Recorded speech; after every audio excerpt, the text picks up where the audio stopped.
जहां कहानियां सिर्फ देखी नहीं, महसूस की जाती हैं। स्वागत है अनिमाई में। घने जंगल के बीचों बीच एक शांत तालाब था, जिसके किनारे मुलायम घास और पुराने बरगद के पेड़ खड़े रहते थे। उसी बरगद के नीचे रहता था एक छोटा सा जीव, जिसका नाम था ढेलिया। वो बहुत भोला और शांत स्वभाव का था। जंगल के बड़े जानवर अक्सर उसका मजाक उड़ाते थे। कोई उसे मिट्टी का ढेला कहता तो कोई बेकार जीव, लेकिन ढेलिया कभी किसी से लड़ता नहीं था। वो हमेशा मुस्कुराकर सबकी बातें सुन लेता। उसी जंगल में लाली नाम की एक लोमड़ी रहती थी। उसकी तेज आंखें और चालाकी पूरे जंगल में मशहूर थी। सभी जानवर उससे डरते थे, क्योंकि उन्हें लगता था कि लोमड़ी सिर्फ धोखा देना जानती है। लेकिन किसी ने कभी उसके अकेलेपन को समझने की कोशिश नहीं की।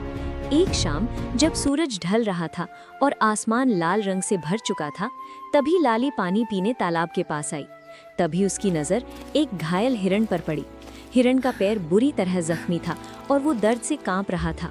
लाली धीरे धीरे उसके पास गई और नर्म आवाज में बोली, डरो मत। डरो मत, मैं तुम्हें नुकसान नहीं उसका नाम पहुंचाऊंगी। चांदू था। उसे विश्वास नहीं हो रहा था कि एक लोमड़ी उसकी मदद करना चाहती है। लेकिन लाली ने उसे अपने ठिकाने पर ले जाकर जड़ी बूटियों से उसका इलाज शुरू कर दिया। दूर बैठा ढेलिया ये सब देख रहा था और सोच रहा था कि शायद दुनिया की हर बात सच नहीं होती। अगले कई दिनों तक लाली ने चांदू की सेवा की।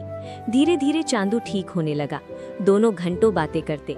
चांदू जंगल की खूबसूरती के बारे में बताता और लाली अपने दिल का दर्द सुनाती कि कैसे सब उसे बुरा समझते जंगल हैं। मुझे गलत चांदू हमेशा समझता है। मुस्कुराकर कहता, दिल साफ हो तो दुनिया की बातें मायने नहीं रखती। ये सुनकर लाली की आंखें भर आती थी, क्योंकि पहली बार कोई उसे समझ रहा था। धीरे धीरे दोनों की दोस्ती गहरी हो गई और ढेलिया भी उनका अच्छा दोस्त बन गया। अब तीनों रोज तालाब के किनारे बैठते, बातें करते और साथ सच्चे दोस्त समय वही बिताते। होते हैं जो दिल से साथ देते हैं। पहली बार मुझे किसी ने सच में समझा है। दोस्ती कभी जाति या रूप नहीं देखती। देखती। ये जंगल हमारा घर है और हम सब एक परिवार हैं। अब मुझे अकेलापन कभी महसूस नहीं होगा।